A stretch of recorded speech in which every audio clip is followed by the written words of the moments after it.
बताउनुहोस् न भन्ने कुरा गर्ने। उनको घर तपाईँको चाहिँ यहाँ यो पुरकोटको मलागिरी मनको घर पर्छ। उनले के भने भन्नुहुन्छ भनेदेखि चाहिँ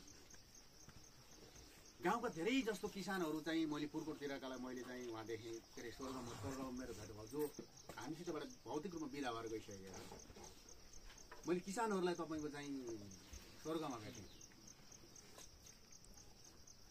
मैले गाउँका धेरै जसो दोकानदार मान्छे र तपाईँको चाहिँ पूजा गर्ने बाहुनलाई मैले चाहिँ नरकमा भेटेँ भन्नुभयो। किन त्यस्तो भयो भन्नु।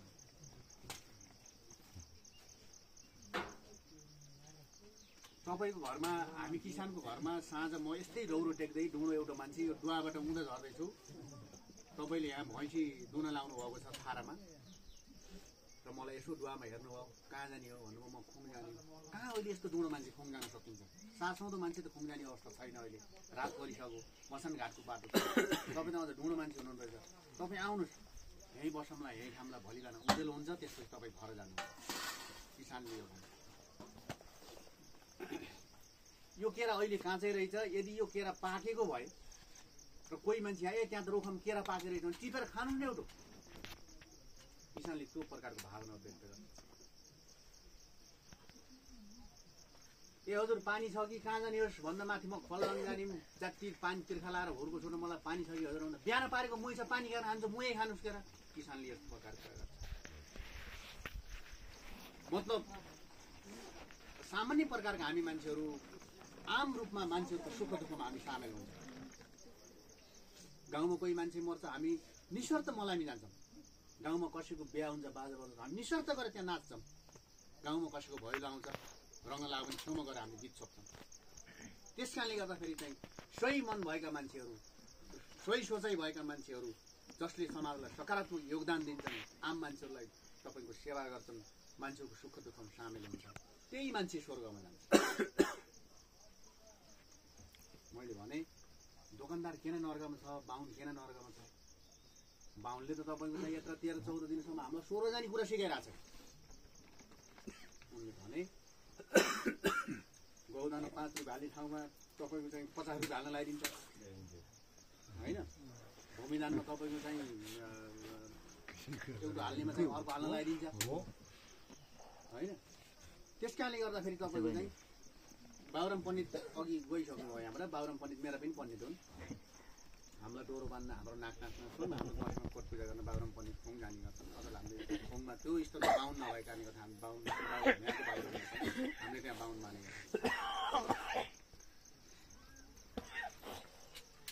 यो कुरा अन्यथा नलाओस्। बिजुवार बागदुलाको मान्छे अथवा ठुलाबेसीको कोही मान्छे एउटा दोकानदार तपाईँको घरमा आयो भने तपाईँले दाम भात खाएको कहिले दाम ल्याउनुहुन्छ, तपाईँले कहिले दाम ल्याउनुहुन्छ।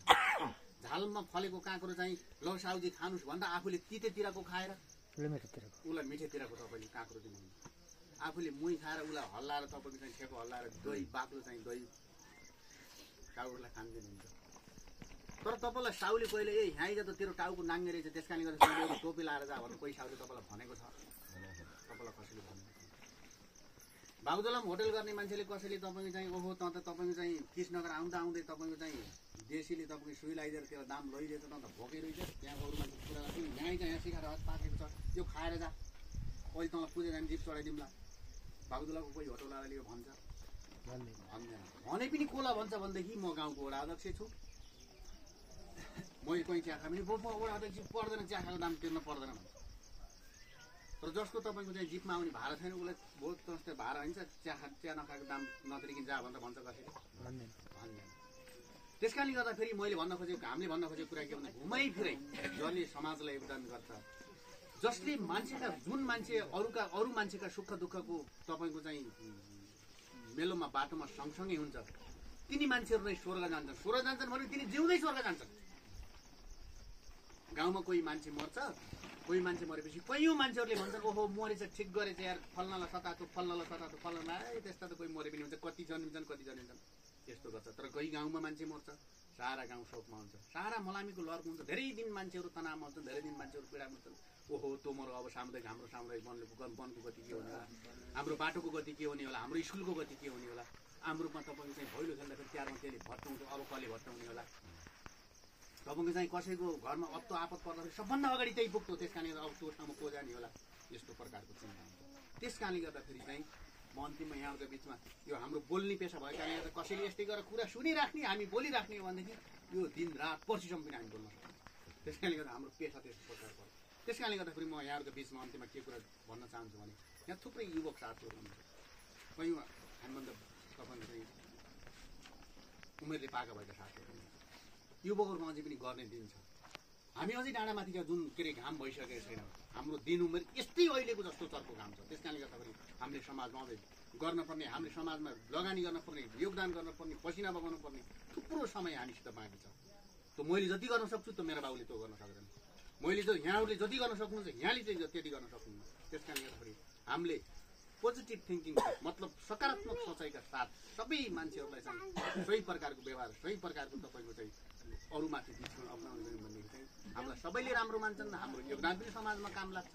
त्यो गऱ्यौँ भनेदेखि हामी जिउँदै स्वर्ग जान्छौँ। त्यस कारणले अहिलेको स्वर्ग र नरकको कुरा त उदाहरण मात्र। यो खासमा जाने भनेको यो हाम्रो चोला सक्रिय हुँदासम्म 60 वर्ष नकाट्दासम्म 60 वर्ष काटेपछि रिमाला चाहिँ हामीलाई पनि दमले भेटाउँछ।